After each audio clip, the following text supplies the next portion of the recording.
ẹ kú dédé àsìkò yìí ní gbogbo ibi tí ẹ bá ti láǹfààní láti máa gbọ́ wa tó bá jẹ́ ìgbà àkọ́kọ́ tí yín rè tẹ́yìn mú wa ní ìkànnì tí a wáyé ẹ má gbàgbé láti subscribe àti láti on notification button yín kẹ́ lè máa rí wa wò lóòrèkóòrè ẹ lè má gbàgbé láti máa like àti láti máa bá wa pín káríkárí kí la ní fún yín lónìí níkànnì tí a wáyé ẹ jẹ́ kí a bá wọn rìnrìn àjò lọ sí Ilé Ifẹ̀.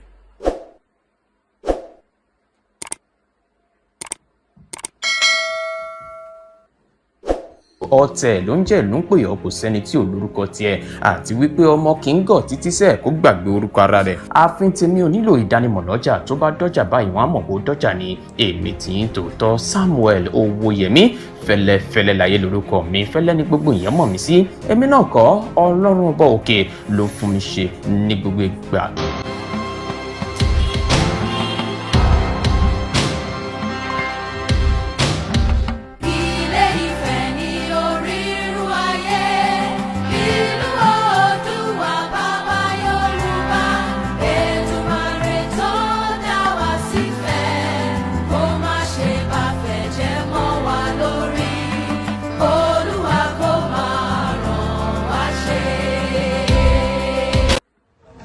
Ọlọ́jọ́ àpégbàjúre o. Ìtumọ̀ ọdún ọlọ́jọ́ ni ọjọ́ tí ọjọ́ di ọjọ́. Oṣogùn ló máa ń bọ Ògún ajá náà dẹ̀ máa ń lò wọn kì í fowó rajá yẹn ọ̀fẹ́ náà máa ń mú wọn jáde wọn máa jà yẹn wọn pa ọjọ́ Friday náà máa ń la Ògún ọjọ́ Saturday ló bá máa ń jáde síta láti ṣàdúrà fún gbogbo àwọn aráàlú àti èèyàn tó bá wá dẹjọ́ Monday a lọ sílé ibi tó ti bí ilé bàbá ẹ̀ a lọ ṣàdúrà ń bẹ̀ àwọn obìnrin ilé wọn máa gbé nǹkan ọdún fún ní àkòdí ilé wọn. ọlọ́jọ́ festival ọdún táwọn bàbá mi ti ń ṣe látọ̀dún tó ti pẹ́ táwọn bàbá tèmi gan tó kọ́kọ́ dé adé Ilé Ifẹ̀ ọba àlùfáà aláyémọ rẹ tó ti ń ṣe ọdún àwọn tí àwọn bàbá wa ti ń ṣe tó yẹ pé tábà ti ń ṣe bá a lè débẹ̀ inú òní dùn àtọmọdé àtàgbà la máa ń lọ síbẹ̀. Harry tí bàbá máa gbé jáde ní ọjọ́ ọdún ọlọ́jọ́ yìí.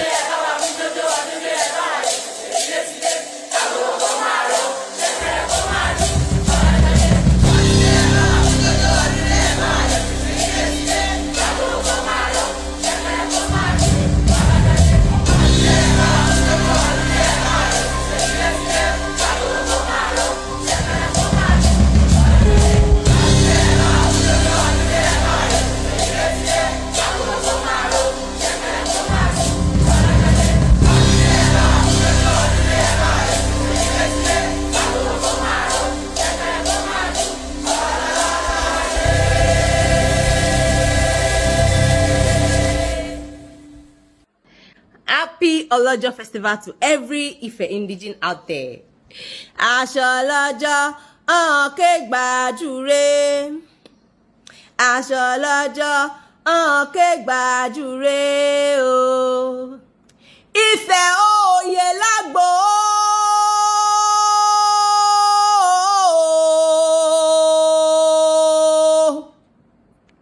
Orísun Yorùbá níbi ojúmọ́ rẹ ti mọ̀ wá o. Àbútẹ́ni ọmọ onífẹ̀ẹ́ o dáyé ọmọ adájọ́ owó rẹ̀ mọ ìpè ọ ní ẹ̀rù jẹjẹ. A kì í dúró kí wọ́n nífẹ̀ẹ́ ọ ní a kì í bẹ̀rẹ̀ kí wọ́n nífẹ̀ẹ́ oyè. Tòǹgà tó ń bẹ̀rẹ̀ ni wọ́n kí wọ́n nífẹ̀ẹ́ o. Tòlùbá kí wọ́n nífẹ̀ẹ́ bàbá búbú ẹ̀bọ̀ra burúkú ní bọ́rú wọn láṣọ òtòróró omi lẹ́fẹ̀ẹ́. Iná máa wọ gbèjì yá rárá. Èmi lọ́mọ olódò kò tẹ́rẹ́ o. Èmi lọ́mọ olódò kan tẹ́rẹ́rẹ́ èmi náà lọ́mọ olódò kan tàràrà odò tó sàn wẹ́rẹ́kẹ́ ó dá ìkùlé ọ̀sìnlẹ̀ ọ̀dà bàtà ọ̀dà ìkùlé adélàwẹ̀ lọ́bàdàn òkun ìran asákẹ́kẹ́ wọn gbọ́dọ̀ bu mu ìran àbàbàjà wọn gbọ́dọ̀ bu wẹ́sẹ̀ ṣègede onísọ̀gbọ̀rọ̀ nìkan ló lè mọ́mí odò náà gba ẹ̀sọ̀gbọ̀rọ̀ ojú mímú mi ọmọ ọba tí ó nìkọlá ibi dandan kọ́ mọ́ bálábẹ́ ọmọ ṣòwá ìkẹ́ ìyọ ìgbà orí ni bàbá wa fi mú kọ dájí ẹ̀jẹ̀ èèyàn ni wọ́n fi ń ṣe bẹ́ẹ̀ láre egungun èèyàn ni wọ́n fi ń tẹpá òṣèré àbú ni mí mo gúnyán mo jàtẹ́ mo lẹ́kọ̀ọ́ nílé mo jẹ láni funfun mo rin òòrè balùwẹ̀ láàjìn mo lẹ́ni nílé mo sùn lẹ́ẹ̀kan àbú ni mí ọmọ sòókò èkú mẹ́rìndínlógún ooo èkú mẹ́rìndínlógún níbẹ̀ ló tún fẹ́ kọ́kọ́rọ́ dẹ ni wọ́n mú sí gbogbo rẹ̀ bí wọ́n kẹsọ́ nu wọn àtúnkẹsọ́ òde wọn kọ́lẹ̀ kókó bírímù ló yẹ wọn sọ dẹdẹ pérémù bàǹtẹ́ kan gbọ́rọ̀ nímúlẹ̀ olúfẹ́ olùfẹ́ mi ẹ̀bùn ojoojúmọ́ ní múlẹ̀ bàbá wa sùn mí lọ ohun mẹ́sàn-án ní múlẹ̀ olùfẹ́ mi káfárí apá kan dákan sí kí náà ń wuyì nífẹ̀ẹ́ bàbá mi àgóńgó ẹnu orí tí kì í jẹ́kú orí tí kì í jẹ́yẹ orí tí kì í jókòó abomi ọbẹ̀ lóore kí náà ń wuyì nífẹ̀ẹ́ bàbá mi iyán funfun nẹ́nẹ́ aṣọ funfun nẹ́nẹ́ èèpà òòṣà ṣẹ́ṣẹ́ fún obì ipa obì ìfín iyán funfun nẹ́nẹ́ ìkúnlẹ̀ rúgúdú kí náà ń wuyì nífẹ̀ẹ́ bàbá mi.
Ẹgbẹ́ gbàgbà wọ̀ bí jẹ. Ẹgbẹ́ gbẹ́lú ọlọ́wọ́ ló ń jẹ o. Dáàbì ẹni gbogbo jẹ o.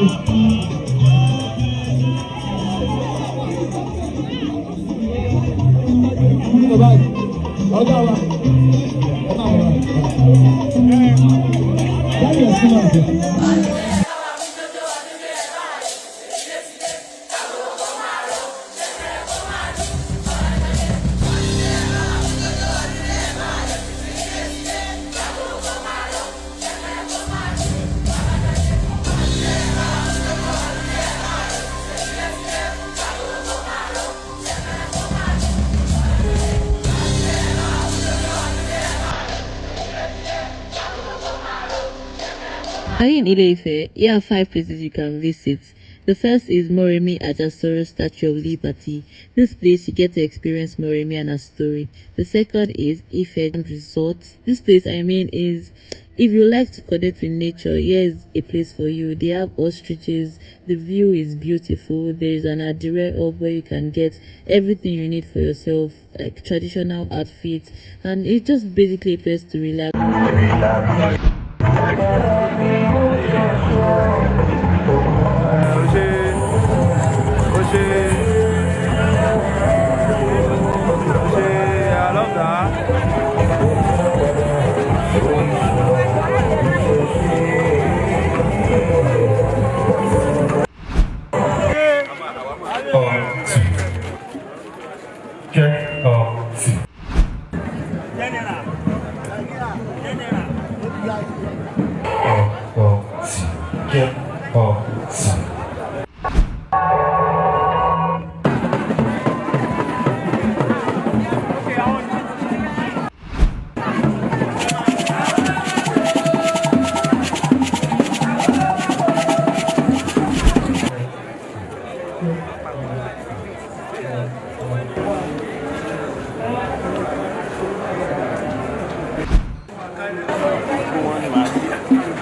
ní orúkọ ọba tó jọba lọ, ọba tí gbọ́ olórí gbogbo fún gbogbo ọmọdé kó lẹ́lẹ̀ ní wọ́n, ògún ṣẹ́gun gbogbo wọn, ògún ṣe bí eré ògún kù sí ọjọ́ jọjọ́.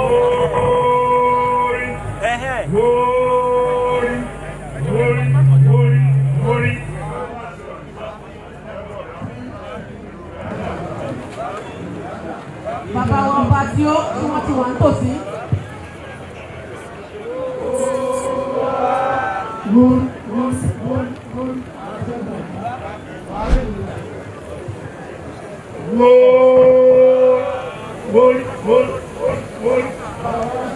Àṣẹ, àṣẹ o, àṣẹ, àṣẹ, ọ̀rọ̀ lójú tayé, àtọ̀kù, ìgbìmọ̀ ìlànà mọ́, àyè ìjàmọ́ lọ́wọ́, àti ìṣẹ́ pọ́blẹ́ fún èrú.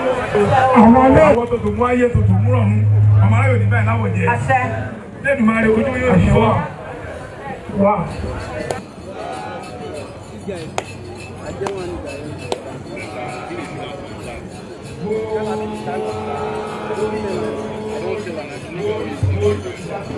Lọ́jà ṣáfẹ́ o, màmá lọ rí, màmá lọ rí, àti màmá jẹun, ìṣúgbò ìgbà, ìgbàra, ìṣàkóso ìgbà o, ẹ̀rẹ́ ìṣàkóso ìgbà o. Ikú alájọ, ikú alájọ.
Excuse me, these media people here, you are blocking the audience.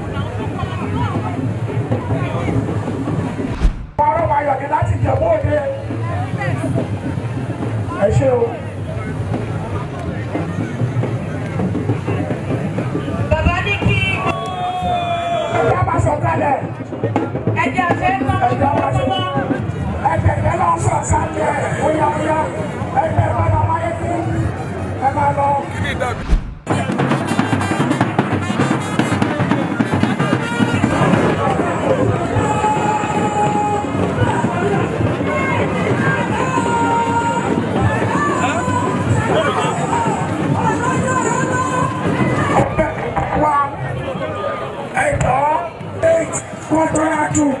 Lẹ́yìn yẹn, onídẹ̀mí pé wáyé, onídẹ̀mí àbàrí àwìn, ọjọ́ gbàdúrà dáadáa. Ọgbẹ́ wáyé yìí, ọlọ́mọdé ń tọrọ jẹ́ o. Ọgbẹ́ ilẹ̀ ni bàbá ló ní ẹ calm down. Ẹ bá mi tún kọ́, ire nílé ire làjọ lọ́nà gbogbo.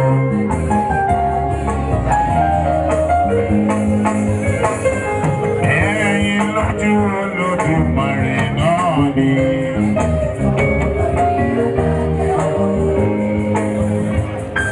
Ọmọdé tó lọ́rọ̀. Adéyẹyẹ àmì. Ẹ bá rìn pariwo. Aládé tó lọ́rọ̀. Aládé tó ní.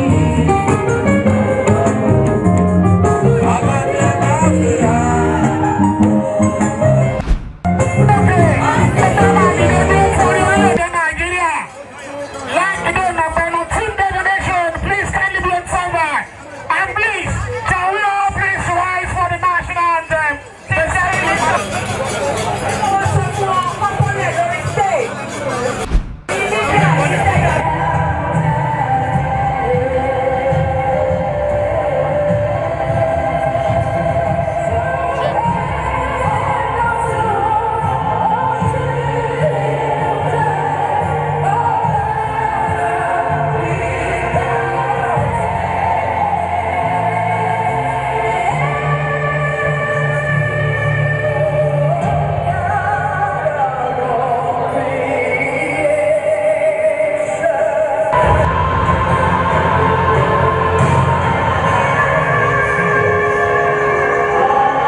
Àgbàdo báwo.